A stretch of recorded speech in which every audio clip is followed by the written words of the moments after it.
네, 안녕하세요. 위클리 민들레의 이지은 변호사입니다. 어제 불법 공천 개입과 관련해서 윤석열 대통령의 육성이 담긴 녹취가 공개가 되었습니다. 야당에서는 김건희 특검과 탄핵을 띄우면서 총공세를 이어가고 있고 보수 언론에서조차 진솔한 해명을 요구하면서 강한 우려와 실망감을 표하고 있습니다.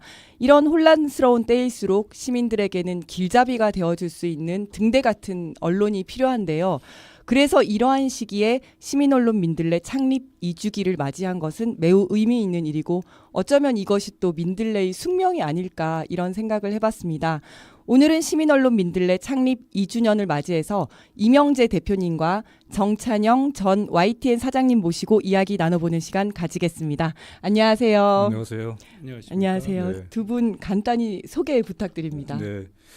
시민언론 민들레의 에디터이면서 대표를 또 같이 겸하고 있는 이명재입니다. 네, 반갑습니다. 네, 시민 언론 민들레의 대주주인 시민 언론 보루 네. 이사회의 이사로 이름이 올라 있는 정찬형이라고 합니다. 저는 PD 출신이고요. MBC, TBS, YTN을 거쳐서 지금은 은퇴 생활을 하고 보내고 계십니다. 있습니다. 네, 반갑습니다. 네. 네, 마이크를 좀 가까이. 네. 오늘은 민들레 창립 2주년 특집 방송이지만 두 분 다 언론인이시고 또 시기가 시기인지라 현안에 대해서 엿듣지 않을 수가 없는데요. 그 먼저 최근 명태균 게이트, 특히 어제 대통령의 육성 녹취 관련해서 어떻게 보셨습니까? 네. 명태균 게이트라고 불리는 최근의 사태. 점점 이게 그야말로 아주 점입가경으로 흐르고 있잖아요. 네. 지난 2년간의 윤석열 정권을 한마디로 얘기하자면은 사실 기이한 일들의 연속이었지 않습니까? 맞습니다. 이것은 어떤 상식을 넘어서는 것을 그 이상의 네. 상상을 넘어서는 일들의 점철이었죠. 이걸 뭐라고 할까요? 이제 몇 마디로 정의하자면은 무와 파로 정의를 하고 싶은데, 네. 그런데 뭐 무능, 무책임, 무도, 무례 네. 이런 온갖 무, 그리고 파라고 하는 것은 파행, 파탄, 파구 이런 것들 얘기할 수 있겠죠. 이런 온갖 삼무, 오무, 뭐 또 삼파, 오파의 지난 2년간의 윤석열 정권의 실상을 그냥 단면적으로 보여주는 것이다라고 얘기하고 싶고요. 또 사실 이런 점들에 대해서는 민들레가 창간 때부터 꾸준하게 집요하게 윤석열 정권의 실상에 대해서 계속 알려왔죠. 네. 민들레가 그동안 알려왔던 것의 어떤 적나라한 단면이 이번에 비로소 더욱더 생생하게 드러난 것이라고 보고요. 근데 또 한편에서는 이렇게 생각을 해요. 지금 아무튼 참 우리가 믿기 힘든 이런 일들이 벌어졌지 않습니까? 네. 너무나 보기에 민망한 일이죠. 네.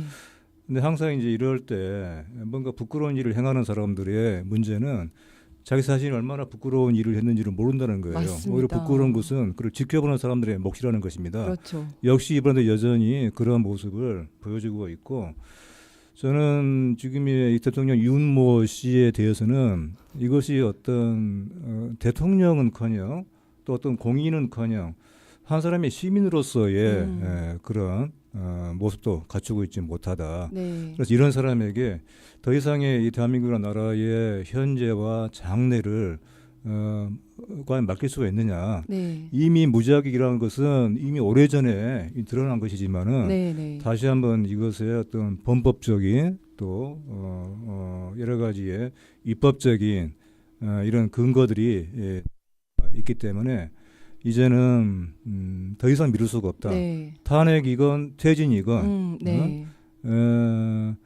나라는 물론이고 그 자신의 암리를 위해서라도 최소한의 암리를 위해서라도 어떻게든 분명하게 여기에 대해 책임을 져야 된다 네. 하는 점을 얘기를 하고 싶어요. 네, 네. 대한민국의 현재와 미래 그리고 본인을 위해서라도 뭐 어쨌든 그만둬야 된다. 끌어내리든지 뭔가 퇴진을 시키든지 해야 된다라고 말씀 그렇습니다. 주셨고요. 네. 네, 우리 사장님 어떻게 보셨습니까? 뭐 분노해서 이걸 그 법리적으로나 헌법 위반이니까 탄핵의 대상이다. 그 탄핵 사유가 충족되었다. 뭐 이렇게 설명할 가치가 있나? 네. 그 오히려 뭐 뭔가 가서 끌어내려버리고 싶은 네, 그런 네. 분노와 충동이 일고 있는데 지금 명태균 게이트 처음에 얘기 나온 거로부터 2달째 네. 두 달 동안 언론이 네. 그리고 검찰이 똑바로 했더라면 이렇게 네. 시간을 끌을 일도 아니었다고 생각이 되는데 네, 네. 어쨌든 간에 지금 그 이렇게 심각한 대통령의 자격을 박탈해서 끌어내려야 되는 이런 상황이 되었는데 또 불구하고 네. 방금 전에 청문회 장면을 보니까 대통령 비서실장 네. 환하게 웃으시는 장면 계속 보여주더라고요. 네, 답변하면서 네. 뭐가 그렇게 지금 웃을 계제인지 네. 제정신인가 이 사람들이 네. 이렇게 보였고 탄핵의 사유가 충족되었다고 범죄 사실이 명확하게 드러났을 때는 탄핵 사유 아닙니까? 네. 추미애 장관 추미애 그 의원이 네. 법률가 출신답게 정리를 했던데 그 공천 개입의 네. 기수 시점 네. 착수 시점은 그 공무원이 아니었을지 모르나 그렇죠. 그게 완성된 네. 기수 시점으로 보자면 공무원 신분이 맞으니까 그렇죠. 네. 탄핵은 명확하고 명백하다라고 네, 네. 짚어내던데 네. 그건 분명해졌다라는 거를 알 수 있는데 그럼에도 불구하고 네. 비서실장이 그렇게 웃을 수 있는가 도대체 네. 제정신인가 이렇게 묻고 싶고 지금은 뭐 보수 언론 뭐 진보 언론 가릴 것 없이 다 그 책임을 져야 된다 물러나야 된다 이렇게 지금 말을 하고 있는 상황이지만 네. 이렇게 되기까지 검찰이 제대로 했더라면 네. 언론이 제대로 했더라면 그렇죠. 이렇게 이런 상황이었을까 이런 의문이 들고 네. 왜 그렇게 입틀막을 했는지 국회의원의 입을 틀어 막아서 사지를 들어서 끌고 나가고 네. 질문하는 사람 입을 틀어 막고 네. 피켓 들고 있는 사람들 입을 경호처에서 나와서 입을 틀어 막고 네. 언론사를 압수수색하고 언론인들 집을 압수수색하고 네. 그렇게 거의 미친 짓이라고 보여지는 그 짓거리들을 왜 했는가 네. 이런 것들을 감추고 하려고 그랬던 게 아닌가 이렇게 묻고 싶고 이 명태균 게이트의 유심히 본질을 보시면은 그 의원직도 반띵하지 않습니까? 그 그렇죠. 개인들의 사유재산 사적인 빚을 네. 공천권을 줄 테니 네. 거기서 나오는 세비를 반띵해서 쓰라고 하는 네. 뭐 이런 식이 말도 다 안 있습니까? 이런 것들이 다 그렇죠. 있습니까? 네. 이런 것들이 나라를 그 운영하는 자리에 앉아 있다고 하면서 언론의 입틀막을 하려고 그랬던 이유가 무엇이었는지를 알 수 있게 됐다 이렇게 생각합니다. 네. 지금 우리 정찬 사장님 말씀하신 것처럼 결국 이제 문제는 언론으로 기기를 되는 것 같아요. 마침 우리가 또 오늘 민들레 창간 2주년을 맞아서 네. 얘기를 하고 있어서 다시 한번 언론의 현실에 대해서 얘기를 하지 않을 수가 없는 것인데 윤석열이라고 하는 사람이 지금의 윤석열이 된 거 네. 이렇게 아주 기괴하고 정말 멀성식한 이런 대통령의 지금 현재 이르게 된 거. 자, 그거는 물론 이제 물론 절대적으로는 윤석열 그 본인의 문제이겠지만은 옆에서 끊임없이 그 같은 윤석열이라고 하는 사람을 아주 대단한 지도자인 것처럼 네. 받들어주고 키워주고 그리고 눈 감아주고 하면서 지금의 이런 파탄 지경으로 만드는 것은 결국은 상당 부분이 언론인 것이죠. 잘못이 있죠. 그래서 지금 네. 언론이 그야말로 맹렬하게 이 대통령 일가 또 그 주변 사람들에 대해서 많은 폭로성의 보도를 하고 있는데 네.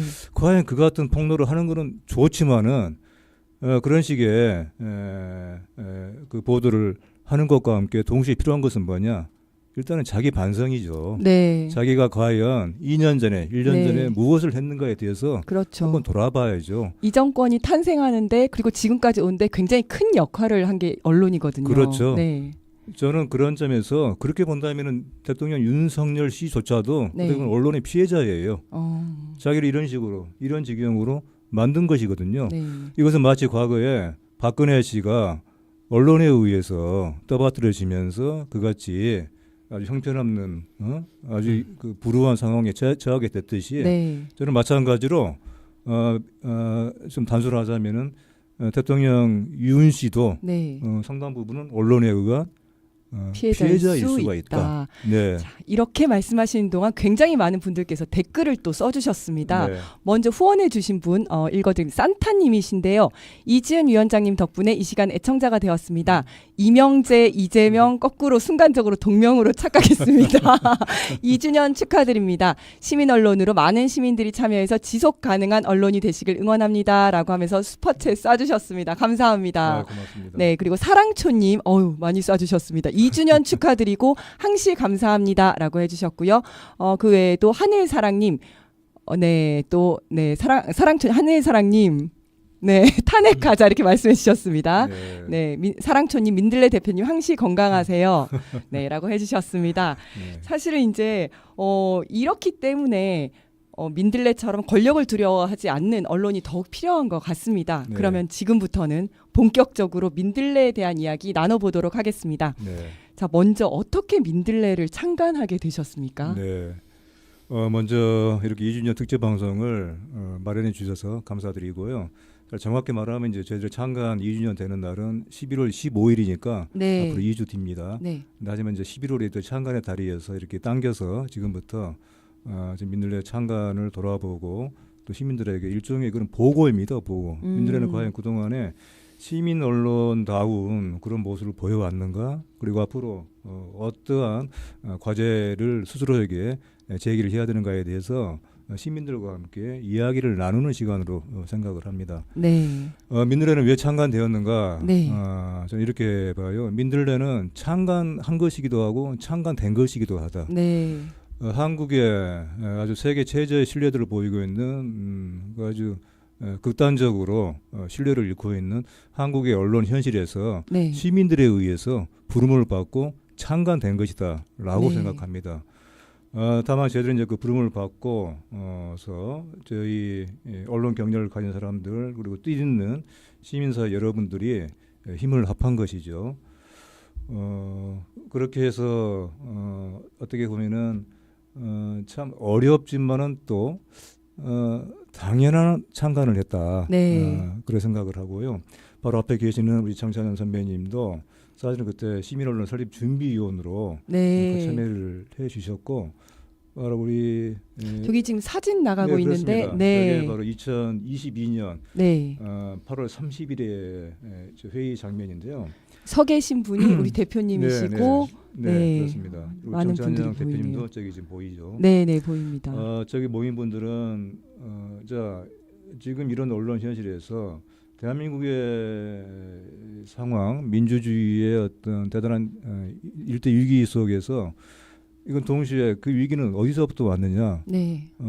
언론이 결국은 그 결과이자 원인인 것이죠. 네. 그래서 새로운 시민 언론, 새로운 언론이 매우 필요하다라고 하는데 많은 분들이 의기투합을 한 것이죠. 그렇게 해서 네. 6월에 최초로 논의가 시작이 됐던 것에서 출발을 했고요. 네. 지금 보신 것처럼 이제 8월 말에 2달 반 만이죠. 저렇게 설립준비위원회의 일종의 총회를 네. 갖게 됐고 또 그로부터 또 한 2달여 뒤에 창간이 석 달여 2달 반쯤 뒤겠네요. 네. 11월 15일에 창간이 됐습니다. 그 어떤 분들이 주로 모이셨나요? 제일 처음에. 네, 저기에는 지금 면면을 보시면은 다들 나치기 분들이 꽤 있으시죠. 그야말로 시민사회를 망라했다.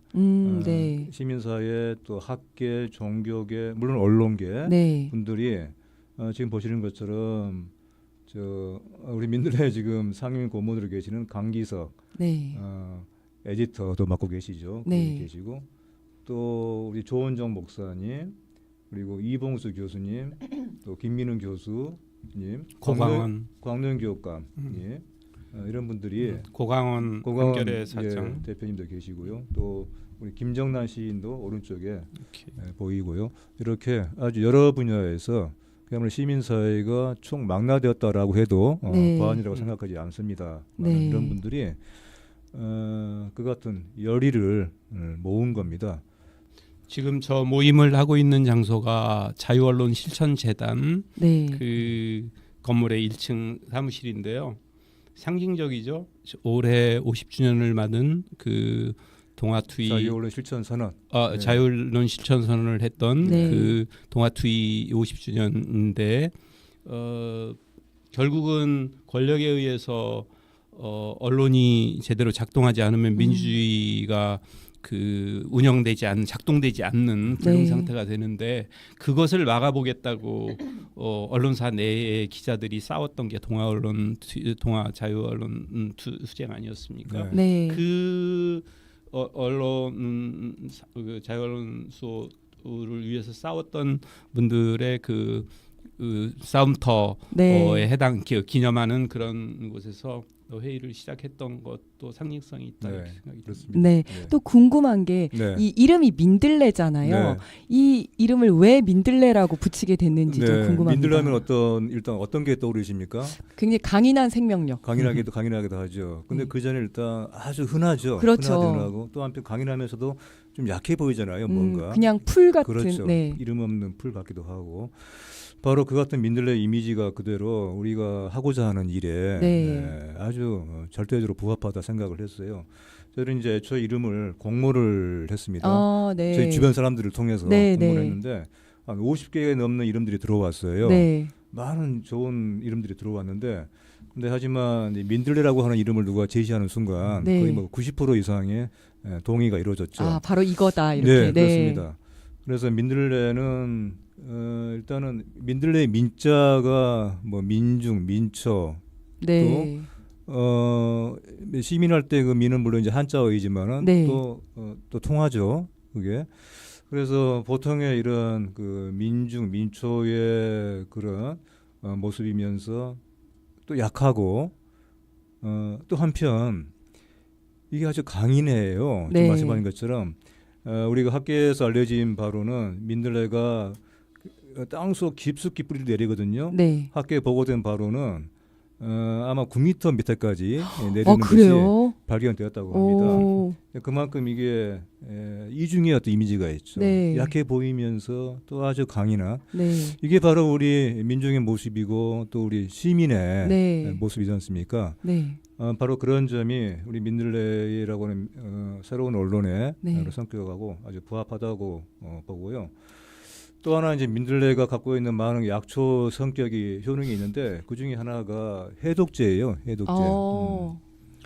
해독제가 갖고 있는 이 어떤 효능. 그러니까 민들레의 해독성으로 네. 이 대한민국 언론에 여러 그 독성들을 치유를 해독을 한다. 하자. 아, 네. 라고 하는 그런 의미가 있다고 보고요. 또 하나 역시 제가 이제 민들레 참관한 이후로 네. 민들레에 대해서 또 많이 또 더욱더 주목을 하게 됐지 않습니까? 네. 그래서 민들레에 대해서 많은 걸 또 듣게 되면은 그것이 항상 기억에 남는데 요새 이제 생태학에서 얘기하는 것 중에 네, 네, 네. 민들레 법칙이라고 하는 게 있는 거 아시는가요? 처음 들어봅니다. 예, 민들레 법칙이라고 하는 것이 최근에 이제 이를테면 이제 주장이 되고 있는 이게 뭐냐면은 민들레라고 하는 아주 흔하고 쓸모없어 보이는 풀이지만은 네. 사실은 이 풀이 갖고 있는 이런 해독제와 같은 아주 귀한 네. 효능이 있다고 하는 것이죠. 세상에 쓸모없는 것은 없다. 네. 라고 그렇게 우리가 쉽게 봐서는 그렇게 네. 함부로 작고 사소한 것에 대해서 네. 함부로 봐서는 안 된다는 것이고요. 또 하나 여기는 중요한 게 있어요. 우리가 식물에 대해서 잘 모릅니다. 네. 그러니까 언론이 갖는 오만이 있어요. 네. 우리가 세상 사에 대해서 모든 걸 판단하고 모든 걸 다 알고 있다라고 전지전능한 어떤 그런 오만이 있습니다. 네. 우리 민들레는 대한 언론이자 대한 언론이면서 또 반성하는 언론이에요. 네. 되고자 하죠. 반성의 가장 출발은 자기 성찰이죠. 네. 또 자기 성찰의 출발은 자기 겸손입니다. 네. 우리가 세상에 대해 아는 것은 그야말로 이건 잠정적 것일 뿐이다. 우리는 다만 완전한 지식을 향해서 나아가는 것일 뿐이지 네. 지금 현재 우리가 이 시점에서 알고 있는 것은 그야말로 부분적이고 제한적인 사실일 뿐이다라고 네. 하는 것에 대한 그런 겸손함이 필요하다고 봐요. 네. 저는 이것이 또 하나 민들레 법칙에 담긴 의미라는 점에서 마치 우리 민들레 창간을 앞두고 이 민들레 법칙이 새롭게 제정이 된 것이 얼마 안 된 일이거든요. 오. 민들레 창간을 앞두고 이걸 마치 예견한 듯이 네. 민들레 법칙을 제창을 한 것이 아닌가 하는 그런 턱없는 아니 민들레라는 생각까지 이름에 하죠. 대한 어떤 대표님의 애정이 완전 뚝뚝 떨어지는 네, 설명인 것 같습니다. 그렇습니다. 네, 저희 댓글에 보니까 사랑초님께서 민들레 이름 예뻐요. 시민언론 민들레 하트 보내주셨고요. 네. 산타님도 꽃이 바람 따라 멀리 뻗어가고 흩어진다는 의미도 있습니다. 이렇게 대표님은 참으로 찐 지성인입니다. 사랑초님 심어놓으신 거 아니죠? 알바 심어놓으신 것 같은데 아이고, 네, 라고 고맙습니다. 해주셨습니다. 네. 그리고 제가 또 좀 궁금했던 거는 그 민들레 앞에 세상을 바꾸는 시민 언론이라고 항상 이렇게 붙어 있잖아요. 네. 시민 언론 네. 민들레라고 네. 얘기를 하고 네. 요것도 어떤 특별한 의미가 그렇습니다. 있으신가요? 민들레는 물론 민들레라는 이름 자체에 그런 네. 어떤 우리 실천성, 네. 뭔가 언론에 대한 문제 제기 이런 의미가 있죠. 근데 그럼에도 지금의 아까 말씀드린 것처럼 한국의 언론 현실, 한국이라는 대한민국 사회에서는 어떤 강력한 어떤 행위를 뭔가 어떤 그 행위를 네. 하겠다라고 하는 뭔가 적극적인 행동에 나서겠다라고 하는 네. 그런 어떤 그 마음가짐을 우리 스스로에게 부여하면서 네. 또 이것을 시민들에게 알리고자 하는 네. 그런 의미가 또 있습니다. 그래서 애초에는 그냥 민들레라고 하려고 했다가 앞에 시민 언론 세상을 바꾸는 이 세상을 바꾸는 시민과 함께라고 하는 말에 같이 있는 것이죠. 네. 시민과 함께 세상을 바꾸는 시민과 함께하는 것이죠. 네. 그리고 시민과 함께 할 때라야 세상을 바꾸는 것이죠. 네. 이런 이중의 의미가 있는 것이죠. 네. 알겠습니다. 민들레에는 또 어떤 분들이 계신지 굉장히 궁금한데요. 에디터님이나 기자님 이렇게 소개 좀 해주십시오. 네, 민들레는 현재 지금 13명이 일을 하고 있고요. 이거는 네. 상근자가 13분이고요. 그중에 편집국에는 12분이 있습니다. 네. 12명 중에 10명이 에디터이고요. 네.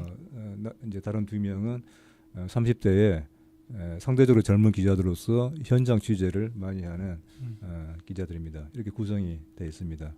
그러면 대표님께서 보실 때는 에디터님들이 다 훌륭하시겠지만 네. 다 소개할 수는 없으니까 네. 우리 민들레를 대표할 만한 자랑스러운 에디터 3인을 뽑아주신다면 네.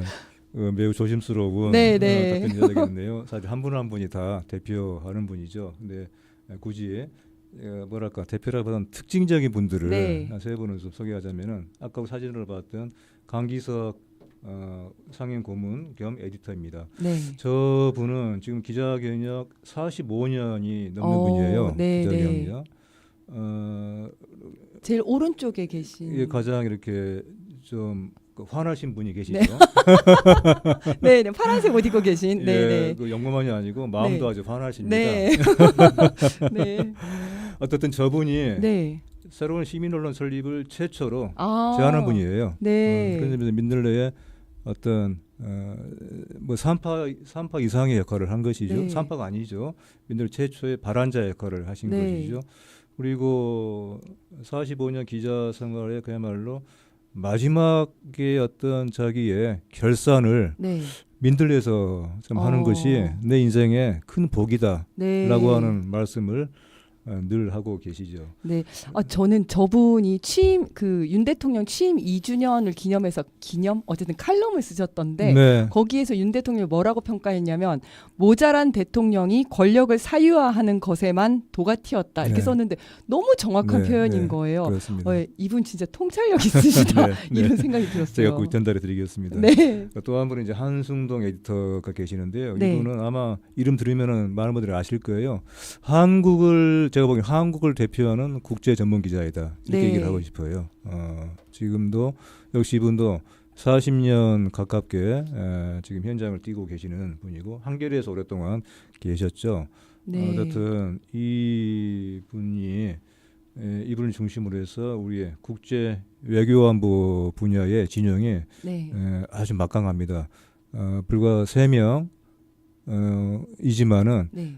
거의 10배, 100배의 역할을 하고 계시죠. 네. 그리고 마지막으로 이제 지금 얘기 드린 두 분은 상당히 이제 좀 나이가 드신 편이고요. 네.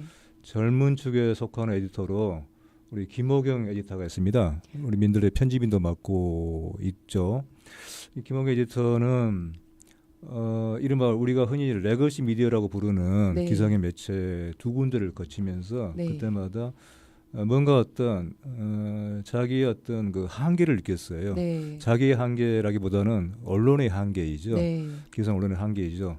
그래서 나의 언론 생활은 이걸로 이제 끝내야 되겠다 하고서 그전에 있던 회사를 그만두고 상당한 기간 그 언론계 밖에 있었는데 민들레 창간 준비 소식을 들으면서 우리에게로 왔고 네. 그래서 바로 우리를 만나고 얘기를 듣자마자 같이 함께하기로 그렇게 결정을 했죠. 네. 예. 이분이 그 이태원 참사 희생자 명단 공개하셨던 분이시죠? 그렇죠. 그때 이제 그것을 특히 이제 담당 에디터로서 네. 또 이 편집국장 역할을 또 맡고 있기도 하거든요. 네, 네. 그래서 그걸 총괄을 했죠. 그래서 음.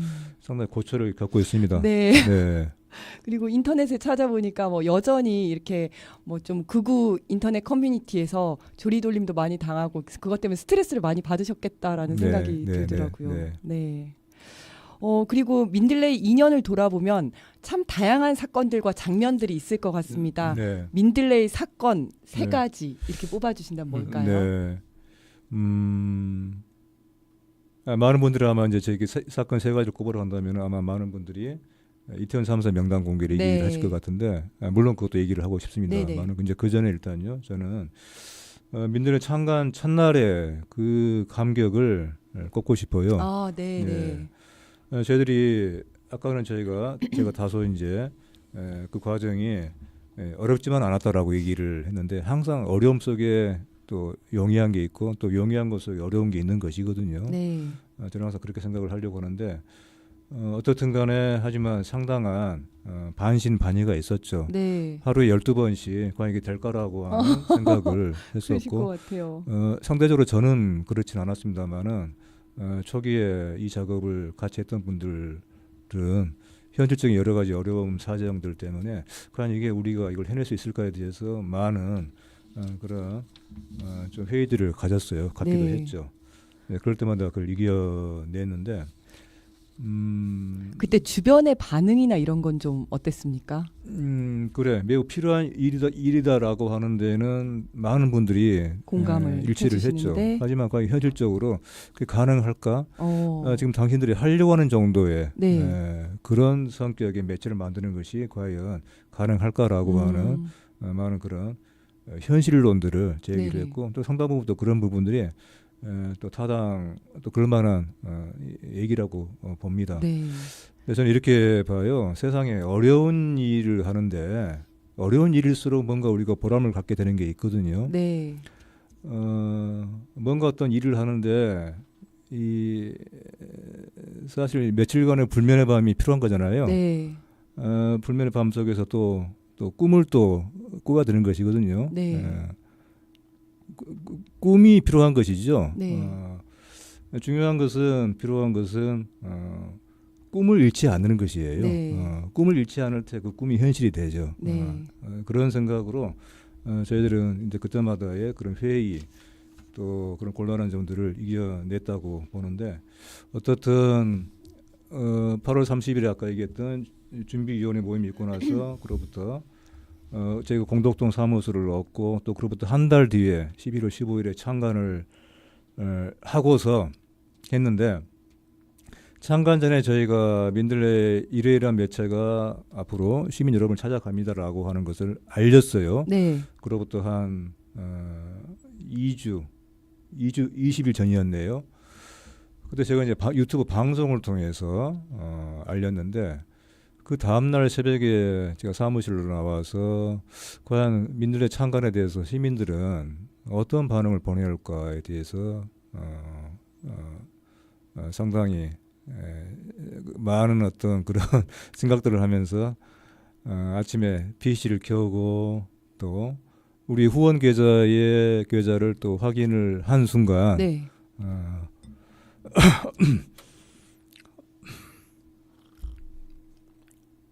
약간 뭉클함이 느껴지시는 것 같은. 여성적이시죠. 뭔가 갑자기 딱 네. 섬세하고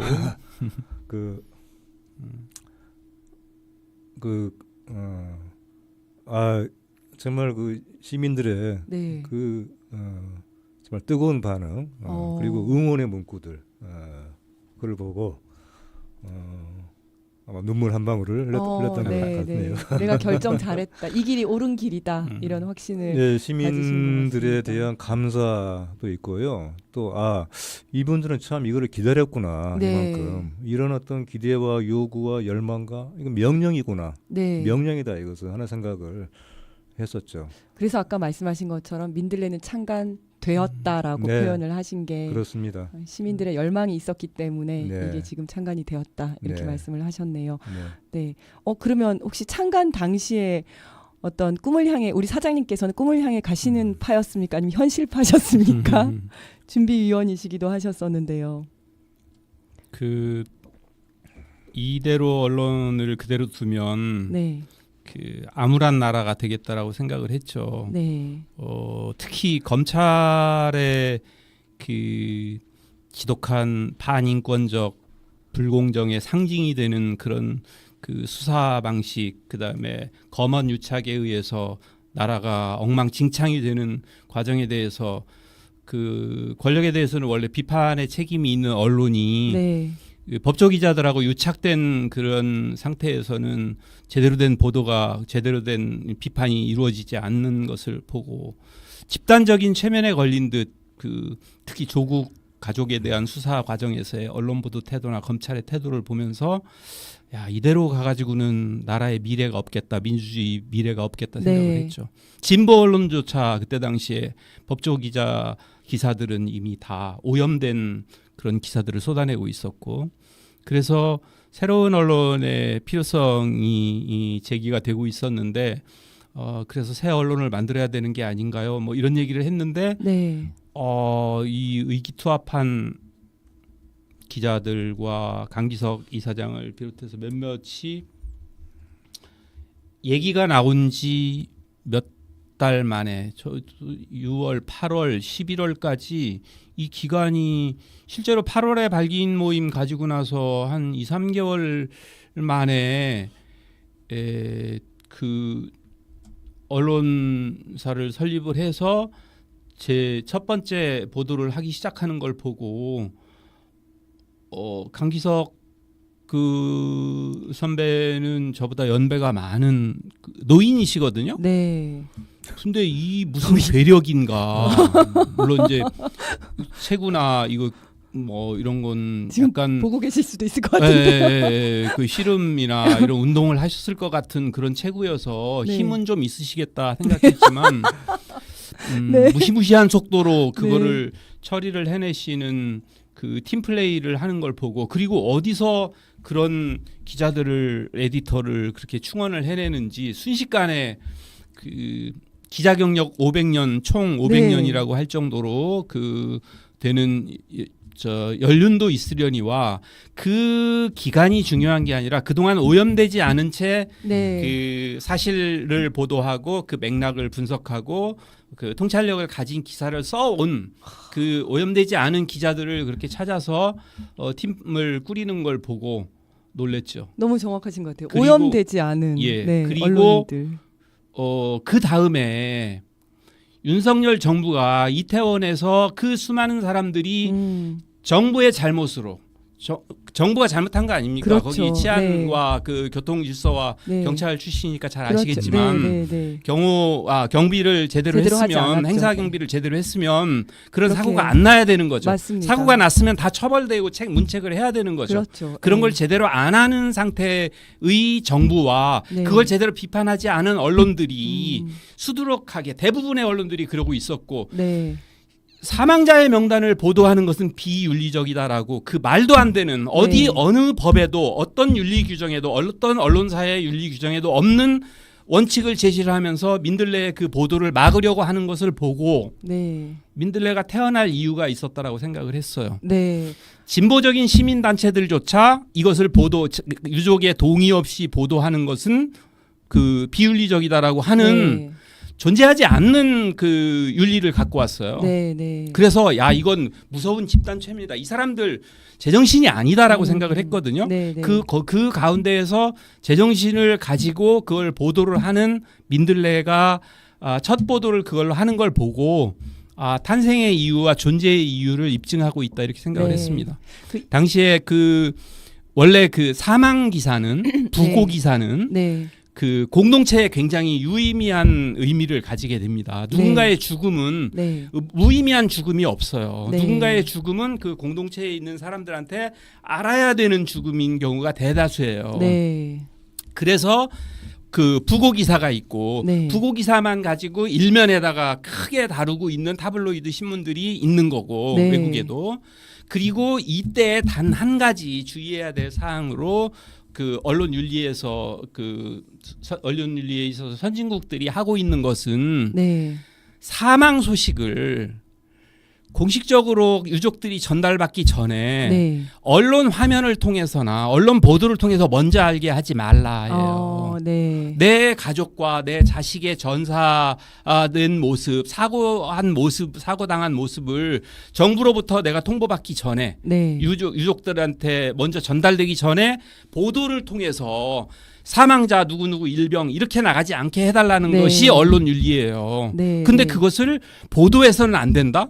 그래서 다 익명으로 백수십 명의 사람이 죽었는데 그걸 다 익명으로 보도하라고 한 그 그렇죠. 엉터리 그 정부의 가스라이팅에 네. 다 같이 속아 넘어가서 그 무슨 짓을 하고 있었던 겁니까? 맞습니다. 그때 민들레가 정신을 잃지 않고 그렇죠. 네. 그것을 보도했던 보도를 언론이 되는 걸로 봐서 이 제대로 된 언론이 하나 나왔다 이렇게 생각을 했습니다. 자, 그 얘기하면 이제 대표님께서도 하실 말씀 많으실 것 같아서 그 전에 잠깐 후원해 주시는 분 소개하고 네. 넘어가겠습니다. 이순옥 님께서 또 20만 원 후원을 해 주셨습니다. 정말 감사드리고요. 까삐 님께서도 정의로운 분들은 눈물도 감성도 풍성한 것 같아요. 기운 내세요. 고맙습니다. 사랑초 님 아까 구독 완료했습니다라고 말씀 주셨고요. 네. 산타님 이명재님 뭉클합니다. 라고 해주셨습니다. 까삐님 사실 저도 국내 뉴스를 보고 이태원 참사를 알게 된 게 아니에요. 외국에 사는 가족이 카톡으로 너희 이태원 난리 났다는 기사 있는데 어떻게 된 거야? 라고 해서 저도 안 것입니다. 네, 이런 이야기들 많이 해주셨습니다. 그러면 이태원 참사 네. 희생자 명단 공개와 관련해서 네. 대표님께서 하실 말씀이 네. 많으실 것 같은데요. 그러니까 지금 세 가지 사건 중에 두 네. 번째로 꼽게 되는 게 이제 이태원 참사 명단 희생자 명단 공개인데요. 이건 저희로서는 일종의 긴급 행동이었다라고 저는 얘기를 해요. 네. 긴급 행동이었다. 무엇에 대한 이태원 참사는 사실 그 사고 자체, 압사 사고 자체라기보다는 어떻게 뭐 사고 이후에 있었던 일들이 진짜 참사였다고 봐요. 네. 그 당일에 그 안전관련이 하는 것에 대한 부실한 대응도 그것도 큰 문제였지만은 오히려 그 이후에 유족분들이 그랬죠. 그제 추모 미사에서 그 이후의 삶은 지옥이었다라고 네. 얘기를 했습니다. 저는 그 진짜 지옥은 10월 29일 그 당일이 아니라 오히려 그 후에 2년간이었다고 봐요. 네. 오히려 피해자를 불순한 사람 취급을 하고 그리고 진상을 규명하자고 하는 최소한의 망자를 제대로 우리가 떠나 보내기 위한 최소한의 장례를 치르기 위한 네. 우리가 수천 년간 지켜왔던 우리 장례 풍습이 있지 않습니까? 네. 그런 풍습을 그런 장례를 제대로 지내지 못하도록 방해하고 막고 온갖 공격을 가한 그 같은 일들이 행해진 것이죠. 네. 바로 그것이 좀 지옥이었다고 보고요. 그 지옥을 그렇게 만든 것을 누가 그렇게 했느냐? 권력도 있었고 또 언론이 있었죠. 언론이. 네. 예. 어쨌든 그것이 명단 공개를 했던 11월 14일이었네요. 창간은 15일이지만 14일 하루 전에 호해 형식으로 저희가 보도를 했는데 참사 발생으로부터 보름이 지난 때였거든요. 네. 보름 동안에 이 정부의 대응 그리고 언론의 보도를 지켜보면서 정말 이건 절대 해서는 안 되는데 네. 근데 결국 이렇게 흘러가는구나라고 하는 상황이었죠. 그래서 뭔가 민들레가 또 공교롭게도 우리가 창간을 앞두고 있었던 시기였기 때문에 민들레가 이건 뭐든 해야 된다라고 하는 생각을 했었고요. 희생자 명단 공개는 명단 공개 자체가 사실 목적은 아니었죠. 네. 뭔가 우리가 이 같은 부실을 넘어서 은폐하고 그리고 피해자를 오히려 가해자 취급하는 이런 식의 전도되는 현실을 최소한 뭔가 좀 막기 위한 작은 몸짓이라도 필요하다. 언론발로 우리는 언론이니까 그것이 하나의 형식이 명단 공개였다. 네. 그래서 저는 그거 다시 한번 말씀드리지만은 일종의 긴급 행동이었다라고 생각을 합니다. 네. 민들레는 현재까지도 이태원 참사라는 홈페이지에 이태원 참사 세션을 따로 두고 그렇습니다. 거기에 여러 가지 기사와 칼럼들을 한 200여 개를 게재하는 그렇습니다. 걸로 알고 있는데요. 네. 네. 이태원 그 참사의 발생은 사실 그날 하루로 끝난 게 아니거든요. 네. 어떻게 보면 지금도 계속 이어지고 있죠. 730일이 지나고 있는 지금도 하루하루가 유족들의 마음에서만이 아니고 지금 여러 가지의 그런 형태와 모습으로 지금도 이어지고 있죠. 이제 가까스로 특조위가 구성이 되고 곧 활동에 들어가는데 사실 이것도 지금 상당한 난항 예상이 되죠. 네. 그래서 언론의 주목과 감시와 어떤 여기에 대한 그 방향 제시가 필요하고 그런 점에서 저희 민들레는 지난 2년간 그래왔던 것처럼 네. 앞으로도 제대로 된 진상 규명 그리고 이 죽은 일에 대한 최소한의 산자가 우리 사회가 보여줘야 될 최소한의 것들을 네. 해낼 때까지 그때까지 계속 보도를 할 것입니다. 네. 그러면 세 번째 사건은 무엇일까요? 세 번째요. 네. 세 번째는 좀 훈훈한 일인데요. 네. 바로 작년 우리가 1년 때였네요. 그때 우리 1년에 경과를 또 알리면서 또 네. 기념을 한 제 민들레로서는 상당히 좀 벅찬 행사를 가졌어요.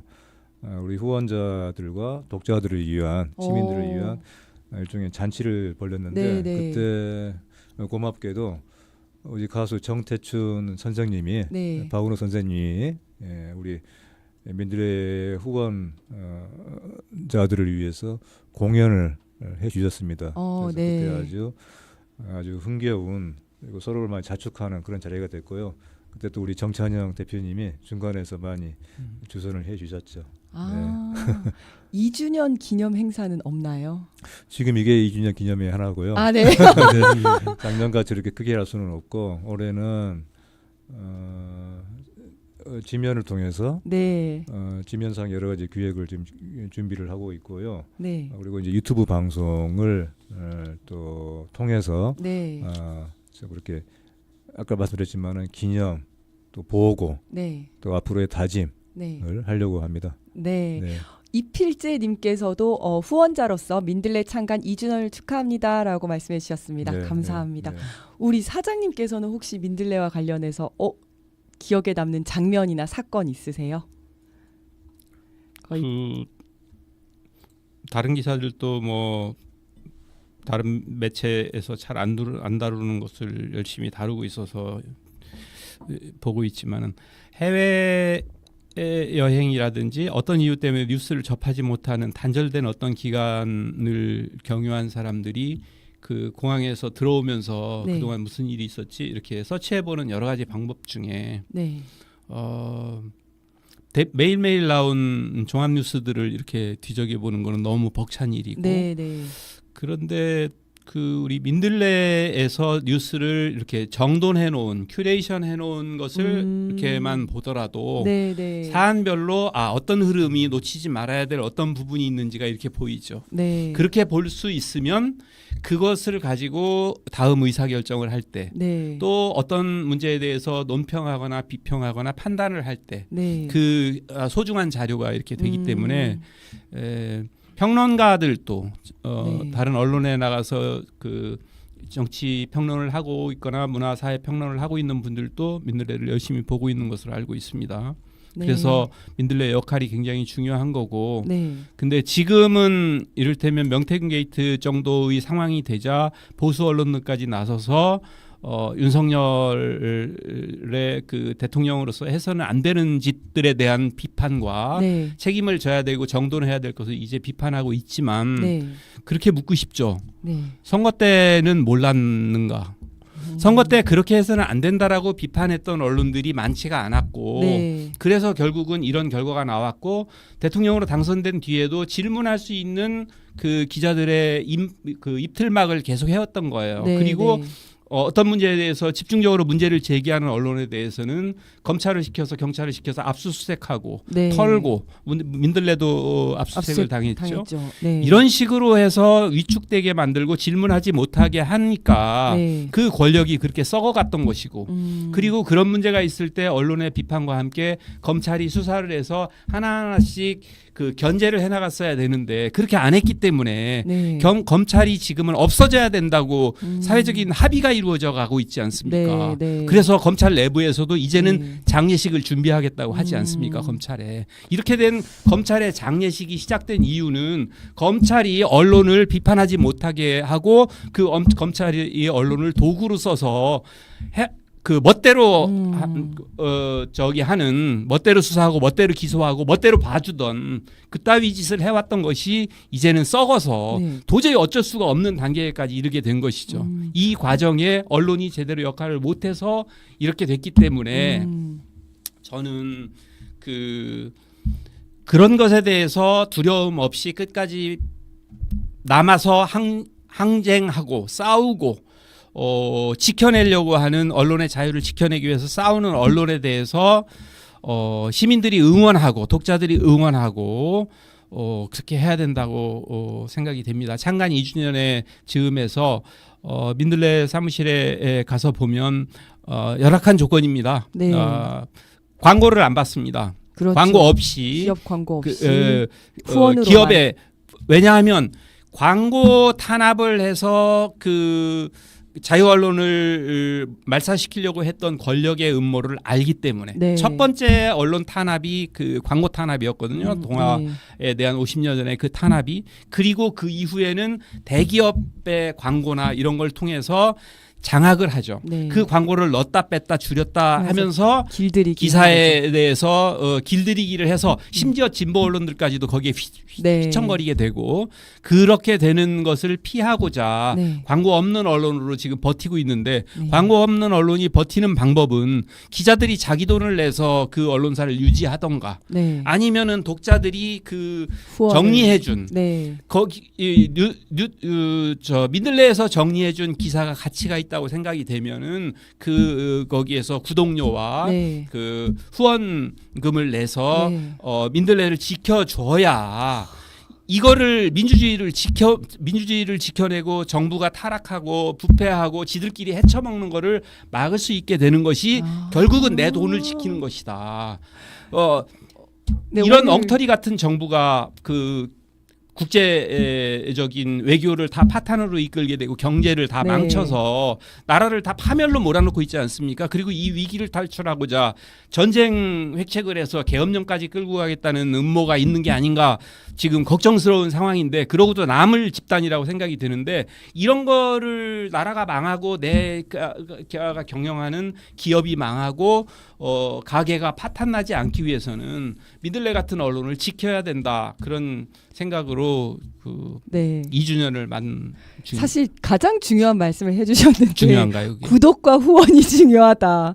네. 당연하죠. 존재의 방식인데 네. 존재의 이유는 충분히 설명이 됐습니다. 그렇죠. 앞에 네. 다른 언론이 보도하지 않을 때 다른 어떤 곳에서도 그 이태원 참사의 참상을 뚜렷하게 설명하지 않고 희생자들에 대해서 명단조차 공개하지 않고 네. 정부의 눈치만 보고 있을 때 그렇지 않다. 그렇게 해서는 안 된다라고 그걸 나와서 싸우고 언론 보도를 하고 압수수색을 당하면서도 그렇게 했던 언론이 그렇죠. 존재의 이유를 설명했듯이 네, 네. 그런 언론을 존재하게 하는 방법은 시청자와 독자들이 그 힘을 줘서 네. 존재할 수 있게 해야 된다는 것이죠. 네, 저 댓글에도 있는데요. 사랑초님께서 어머나 광고도 아예 안 받으시는군요. 예, 그렇습니다. 우리 민들레는 광고를 전혀 받지 않고 시민들의 후원으로만 운영이 되고 있습니다. 그래서 민들레를 지켜주시기 위해서는 구독과 후원을 많이 해주셔야 됩니다. 민들레를 지키는 것이 내 재산을 지키는 것이고 나의 내 권리를. 자녀의 네. 미래를 지키는 것입니다. 민들레가 쓰러지면 민들레가 힘들어서 기사 기사의 질이 낮아지면 다시 또 저런 썩은 정권이 또 생겨날지도 모릅니다. 네. 그래서 할 얘기가 굉장히 많은데 지금 얘기를 하다 보니까 시간이 벌써 너무 많이 됐습니다. 자, 그러면 대표님 가장 기억에 남는 뭐 기사나 칼럼이나 기획이나 이런 거 뽑아주신다면 어떤 게 있을까요? 네. 특정 한두 개의 기사를 꼽기보다는 네. 우리 이제 일련의 보도들에 대해서 세 가지를 꼽아보고 싶은데요. 저희들은 어떤 그 새로운 사실의 발생에 집중하기보다는 사실 사실 발생을 전하는 언론들은 아주 많지 않습니까? 네. 근데 이렇게 많은 언론들의 홍수 속에서 정확하게 올바른 관점 또 그렇죠. 그리고 바람직한 방향을 제시하는 것은 참 찾기 힘들죠. 네. 저는 이제 그런 점에서 민들레 역할이 있다고 보고요. 그래서 첫 번째로는 역시 저희가 창관과 함께 했던 윤석열 현재의 권력에 대한 네. 아주 집요한 비판적인 보도. 특히 이것은 지금은 이제 많은 언론들이 이 정권 비판적인 보도로도 덜 합니다만은 윤석열 정권 출범 초기만 하더라도 그렇지가 않았잖아요. 그렇죠. 네. 거의 대부분의 언론들이 뭐 100%까지는 아니어도 받아쓰기. 거의 대부분의 언론들이 네. 그야말로 친권력, 친윤 보도들을 매일같이 쏟아냈죠. 그런 점에서 저희들이 했던 결코 좀 맹렬한 네. 과감한 그런 권력 비판적인 보도 어떻게 보면 당연한 이제 언론의 역할인데 또 그것과 함께 그야말로 한국 사회가 전체적으로 뭔가가 무너지고 부서지고 뒤로 돌아가는 이런 상황을 뭔가 좀 큰 시야에서 네. 제시를 했던 것 같아요. 그런 점이 첫 번째로 꼽고 싶은 것이고요. 두 번째는 역시 그 후쿠시마 오염수 투기에 대해서 네. 이 역시 얼마나 많은 왜곡과 호도가 이루어졌습니까? 맞습니다. 여기에 대해서도 저희는 아주 집중적으로 보도를 했고 그 내용 하셨죠. 일본 정부하고 국제 원자력 기구가 네. 이 후쿠시마 핵 오염수를 방류하는 거에 대해서 공모를 했다. 그렇죠. 사실상 공모를 했다고 하는 했다. 것을 이런 저희들이 내용을 네, 계속 보도를 밝혀내고 하셨죠. 네. 제기를 했죠. 세 번째로는 역시 이제 제 민들레의 어떤 그 기사에 세 축의 하나인 그 외부의 칼럼들. 네. 그러니까 세 축이라고 하는 것은 우리 민들레 내부의 에디터들과 기자의 생산되는 내부 생산에 네. 생산되는 기사와 칼럼이 있고요. 그리고 두 번째로는 외부의 우리가 이제 흔히 이름을 대면은 다들 아실만한 분들 유시민 유시민 작가님. 네. 작가와 또 많은 분들이 네네. 계시죠. 이런 전문가분들 단순하게 전문가라고 하기보다는 이분들은 일종의 우리 사회의 그 현실과 미래에 대해서 많은 걱정을 가지고 있는 분들이에요. 네. 그런 분들의 그 귀한 글들 이런 글들이 지금도 매일 하루에 두세 개씩 실리고 있죠. 네. 그런 기사들을 꼽고 싶네요. 네. 네, 그러면 지금까지 많은 일을 해주셨는데 네. 또 한편으로는 하고 싶었지만 못해서 아쉬운 것들도 있을 것 같아요. 네, 네. 저희 민들레 사이트에 들어와서 민들레가 어떻게 구성이 민들레 기사들을 보시면 아시겠지만 저희 민들레는 규모는 작지만은 종합지예요. 네. 정치, 경제, 사회, 법조, 또 국제 외교 안보, 오피니언 다 갖추고 있죠. 미디어 비평이 또 하나 이제 중요하겠죠. 네. 규모는 아주 작지만은 모든 분야를 망라하는 저희가 이렇게 저희 성격을 잡았던 것은 우리 사회에서 일어나는 일들 모두 하나가 연관돼 있잖아요. 네. 그래서 종합적인 시야를 갖지 않고서는 개별적인 각 분야별에 대한 올바른 접근도 이거 뭔가 그렇게 제대로 되기 힘들죠. 그래서 저희들은 포괄적인 시야를 갖기 위해서라도 이런 종합적인 성격으로 출발을 했죠. 그런데 종합적인 성격을 우리 정도의 규모에서 좀 해내기에는 쉽지가 않습니다. 그럼 최소한의 인력에도 좀 못 미치는 네. 편이라도 할 수 있겠죠. 그런 점에서 저는 이렇게 얘기를 하는데요. 민들레가 하는 역할은 우리 사회에 대한 일종의 그 광각의 렌즈, 네. 광역의 시야를 가진 광각의 렌즈 역할을 해야 되겠다 하는 생각입니다. 에디터 10분과 기자 2사람이 또 그런 의지와 역량이 있죠. 하지만 그럼에도 물리적인 제약과 한계가 있지 않겠습니까? 네. 그래서 제 생각에는 지금보다 한 2배 정도 인력만 되면은 네. 지금 우리가 하려고 하고 있는 것에 양적으로나 질적으로 2배, 3배 그 이상의 일을 해낼 수 있겠다. 그렇게 생각을 합니다. 그것이 네. 앞으로 저희에게 필요한 과제이죠. 네. 제가 이제 민들레를 소개할 때 네. 대한 언론의 대한 언론이다. 네. 그리고 대한 언론이 아니라 대항 언론이다. 이런 네. 표현들을 좀 봤는데 네. 그러면 이러한 민들레로서 네. 이제 앞으로의 네. 계획이라든지 뭐 네. 하고 싶으신 네. 거 있으면 앞으로의 말씀해 계획. 주십시오. 네. 네, 대한 언론 이때 대한은 한국 언론 전체에 대한 대한이기도 하고 네. 대한 언론을 표방한 대한 언론들에 대한 대한이기도 합니다. 네. 대한 언론은 당연히 뭐 유력한 언론들에 대한 대항적인 언론이고 대한 언론적인 성격을 더욱더 우리가 확충하고 심화를 하려고 하고요. 많은 분들이 이렇게 물어봐요. 민들레의 지속 가능성에 대해서 어떤 점들이 해결돼야 되느냐. 그래서 적잖은 분들은 당연히 그렇게 얘기를 하죠. 재정적인 문제를만 얘기를 하죠. 근데 재정적인 부분은 민들레 지속 가능성의 하나의 조건이죠. 네. 사실 그 자체가 목적은 아니지 않습니까? 네, 네. 우리에게 필요하고 중요한 것은 과연 민들레는 지속할 만한 매체인가, 지속할 만한 언론으로서의 그런 면모를 보이고 있는가에 대해서 끊임없이 우리가 스스로에게 자문을 해야 한다고 봐요. 그리고 그 자문을 하는 것은 그 자문을 놓치는 순간 우리는 다른 많은 언론과 똑같으시다. 비슷해진다. 네. 그런 점에 저희는 민들레는 대한 언론이자 반성하는 언론이다. 네. 반성하는 언론이 돼야 되겠다라고 하는 생각을 하고 있고요. 그런 자기 반성을 통해서 민들레 창간은 2년 전에 끝난 것이 아니라 우리는 오늘도 창간을 하고 있다라고 생각을 해요. 네. 항상적인 창간 작업을 하고 있다. 뭔가를 제대로 유지한다고 하는 것은 그것을 끊임없이 뭔가를 생산을 해내야 되는 것이거든요. 네. 생산함으로써 보충을 해줄 때 그럴 때 유지가 되는 것입니다. 자연의 모든 생명이 그렇죠. 끊임없이 보충하고 생성을 할 때 결국 그 유지가 된다고 보죠. 그런 점에서 저희들이 과연 시민 언론이라고 하는 것에 제가 내세웠던 것에 맞는 그런 모습을 보여왔는가. 우리가 받고 있는 이런 시민들의 성원, 저희들의 목표는 후원자 1만 명이었는데 네. 지금 거기에는 적잖게 못 미치고 있죠. 하지만 6천 명이라고 하는 후원자도 과연 우리가 이거를 받을 자격이 있는가에 대해서 또 생각을 늘 하게 되죠. 그래서 한편으로 우리가 1만 명의 후원자 확보를 할 수 있도록 더욱더 노력을 하겠고요. 또 시민 언론이라고 하는 그 시민 언론, 시민 독립 언론, 이 시민성과 독립성은 무엇이냐라고 하는 것에 대해서 저희들은 계속 그것을 내용과 함께 형식으로서 보여주려고 하죠.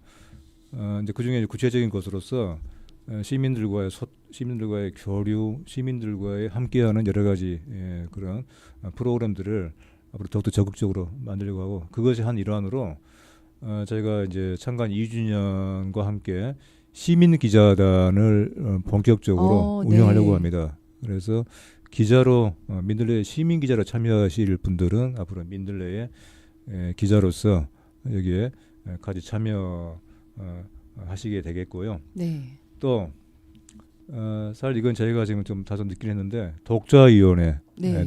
구성을 해서 저희들이 민들레 지면에 대한 그 애정과 함께 날카로운 비판적인 비평을 또 받으려고 합니다. 이런 저희에게 아직도 좀 모자란 부분들을 네. 채워 나가려고 하고요. 저희들에게 또 이렇게 어려움만 있는 것은 아니고, 그러니까 어떤 재정적으로 어려움만 있는 것은 아니고, 또 저희들이 상당히 이제 좀 기대하게 하고 희망에 차게 하는 그런 소식도 좀 있습니다. 네. 예를 들면은 민들레는 지금 포털을 통해서는 민들레 지면에 들어갈 수가 없거든요. 지금 포털에서는 네, 검색은 할 수 있는데 거기 들어가 있지가 않죠. 검색이 좀 제한적이죠. 네. 그래서 그 이제 포털에 뭐 입점한다 이제 네, 그런 네, 용어를 네. 쓰는데 제가 아직 입점이 안 돼 있습니다. 그래서 많은 분들이 민들레가 아직도 있다는 것을 모르죠. 네. 근데 민들레가 갖고 있는 제가 좀 자랑하고 싶은 것 중에 하나는 민들레를 알게 되면은 민들레를 계속 보게 된다는 거예요. 맞습니다. 그 민들레를 전혀 안 보신 분들은 많지만 한 번만 보신 분들은 없다라고 없다. 하는 네네. 농담 같은 말을 저희가 실제로서 확인을 하는데 그만큼 민들레를 보게 되면은 알게 되면 더 보게 되고 보게 되면 만족도가 아주 높습니다. 네. 그런 점에서 이 포털에 들어갈 수가 지금 없는 것이 큰 제약이었는데 내년부터는 포털의 입점 정책이 지금 바뀌고 네. 있거든요. 네. 또 이렇게 바뀌게 되도록 민들레 같은 매체가 들어갈 수 있도록 이건 그 민들레만을 위해서가 아니고요. 이거는 시민들이 네. 민들레와 같은 매체에 대한 정보 접근권이 이건 너무 하나의 제한이 권리로서 되는- 필요한 것이거든요. 네, 그렇죠. 그런 점에서 포털에 진입을 하게 되면은 또 이런 문제는 또 적지 않게 저희들에게 아주 우호적으로 좀 되지 않을까 네. 싶습니다. 그런 점들을 좀 기대를 하고 있고 네. 어쨌든 비약은 없는 거잖아요. 네. 자연계에도 비약은 또 유명한 그 말이 있죠. 종의 기운에서 다인이 한 자연의 비약은 없다. 저 명언이죠. 그 인간 사회라고 다르지 않겠죠. 이런 비약은 없다고 봅니다. 항상 뭔가를 이뤄내는데 그만큼의 뭔가가 갖추어질 게 있어야 한다고 보고요. 그런 점에서 저는 오히려 과도한 급성장, 과도한 빠른 어떤 그런 그 도약은 과연 민들레에게 바람직한 것인가에 대해서 늘 저희들에게 자문을 해야 한다고 봐요. 네. 그런 점에서 더욱더 민들레적인 모습, 민들레다운 다운. 어떤 그런 면모를 갖추기 위해서 더욱더 많이 분발을 하겠다. 네. 네. 알겠습니다. 네. 말씀해 주시는 순간 또 많은 분들이 댓글 달아주셨습니다. 산타님께서 구독자 11만 명인데 유튜브 구독자 11만 명이죠. 네. 월 5,000원씩이라도 해주시면 지킬 수 있습니다. 말씀하셨고요. 사랑초님께서 소액이지만 2만 원 정기 후원 신청 완료입니다. 앞으로 더더 안정적으로 운영되시길 바라봅니다. 네, 감사합니다. 서영님께서는 실시간 방송이 늘었으면 좋겠네요. 창간할 때부터 후원했는데 후원금 올려야겠네요라고 말씀해 주셨습니다. 감사합니다. 비슷한 네. 얘기 하나만 더 네. 드리고 싶은데요. 네. 공영방송이 그 원래 나름의 비판 권력에 대해서도 비판하는 역할을 쭉 해왔었습니다. 제가 네. 쭉 공영방송 세 군데를 거쳤는데 거치면서 권력에 대한 건강한 비판으로 그 권력이 더 건강해진다 이렇게 생각을 했었습니다. 근데 입틀막을 하고 권력에 대해서 싫은 소리를 못하게 하려고 하는 권력들은 원래부터가 부패하려고 그랬거나 네. 궁극적으로 부패하거나 두 개 네. 중에 하나일 수밖에 없습니다. 네. 그리고 그 가장 부패한 모습을 지금 보여주고 있는 것이죠. 이 음. 정부가. 근데 처음 시작할 때부터 이동관 같은 사람 네. 그 언론을 그 탄압하고 억제하고 맘대로 휘둘러야 된다고 생각하는 사람들을 방통위원장에 앉히고 그다음에 이진숙 같이 선거 친위대 역할을 했던 사람들을 앉혀서 그리고 박민 같은 사람을 앉혀서 그 공영방송을 하나하나 망가뜨려 나가고 네. 심지어는 TBS 같은 경우는 그 지금 거의 그 빈사 상태로 만들어서 그 파산 상태로 그렇죠. 몰아가고 네, 네. 있고 그 다음에 YTN 같은 경우는 대기업에 그 민영화. 팔아서 네. 그걸 기업에 팔아가지고 그걸 통제하는 방식으로 이렇게 하고 있고 공영방송에서 나름대로 시사 프로그램을 만들면서 권력에 대해서 비판을 해오는 것을 업으로 살아온 사람으로서는 이 사람들은 이것들은 끊임없이 그 비판하는 그 입에 재갈을 물리려고 하고 있다. 네. 지금 이런 상황에서 이것들이 하는 것에 대해서 맞설 수 있는 방법은 공영방송을 더 튼튼하게 지키는 것. 네. 그 다음에 독립성을 가지고 휘둘리지 않고 권력에 휘둘리지 않고 자본과 정치 권력에 휘둘리지 않는 언론을 만들려고 하는 유튜브 등 독립 매체들에 대해서 지원해서 힘을 실어주는 북돋아주는 것. 네, 네. 이게 두 가지가 필요하다는 생각이 들고 네. 민들레 같은 경우도 그 중에 지켜야 될 가장 소중한 네. 독립 언론이다 이렇게 생각이 됩니다. 그래서 공영방송 지키기와 독립 언론 독립 언론 지키기에 시민들이 과거에는 이렇게 지켜보는 정도였다면 지금은 적극적으로 그 나서서. 독립운동에 네. 같이 뛰어야 되는 그런 시기가 다가왔다 이렇게 생각을 합니다. 네, 소중한 말씀 감사드립니다. 듣고 싶은 이야기는 정말 많지만 시간 관계상 오늘은 여기까지 해야 될 것 같습니다.